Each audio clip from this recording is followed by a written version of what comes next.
Hiya! In today's video we will learn how to use domain name service. In AWS it's called Route 53 and we will see exactly how we can buy a domain first of all and how we can then set up a domain name for our website. Because, well, in fact, in previous video we created a web server with our first website and we used Lightsail service for that in AWS. But we were connecting to our website using IP address, like HTTP and then our IP address. That's not how we usually connect to the websites, yes? We usually type something like youtube.com or google.com rather than typing IP address. So today we will see exactly how we can use name rather than the IP for our website, and we will see the entire process, how it's done in AWS. So the first thing we have to do is open the service called Route 53.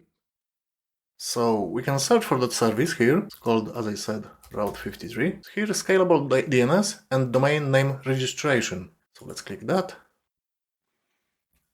And here you can purchase your domain. And what is domain? Well, domain is like YouTube or Google or any other website that you usually access. So the thing is, I can't buy YouTube because it's already taken. But, if I wanted to buy it, let's check what AWS will suggest us. Because you can see youtube.com is not available. Of course it's not, because you are watching the YouTube right now. But you can see some suggestions. You can buy, for example, itsyoutube.com for $13 a year. Okay, the next one is more interesting, onlyyoutube.com. Yeah, you can have that one for $13 as well. Maybe I want to buy onlyyoutube.com. So what I can do is select here, and it takes you straight to the checkout. If I click that button, this domain is mine, and you could create then a website called onlyyoutube.com. I will not buy it because I already have some domains, I purchased some, so if you bought it, you would see them in registered domains. So I want to leave, and as you can see I already have 5 of them purchased, and you can see also expiration date because it's price per year. But you can configure auto renewal, so you will pay that $13 every year, and AWS will take care that this domain still belongs to you and nobody else. So yeah, you can see all those domains that you purchased here on the left side in registered domains. So we can do next step now and go to hosted zones.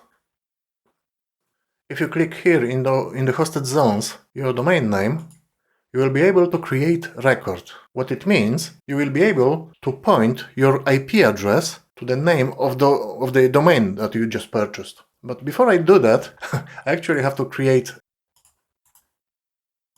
website, because we did it in Lightsail in previous video, but I removed it, so let's create it quickly.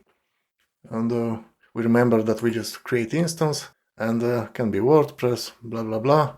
I will just create instance. What I really need is just the public IP address, so we can play with that. You can see already created. So this is my WordPress website in AWS, and this is its public IP address. I can refresh that.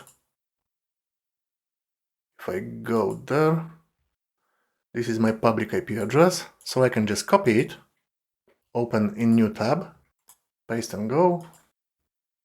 So this is my website. I mean, that's the sample page that WordPress gives you to play with, and we saw the process in previous video, but that's not important. I wanted to say we accessed it using IP address. We can do better than that.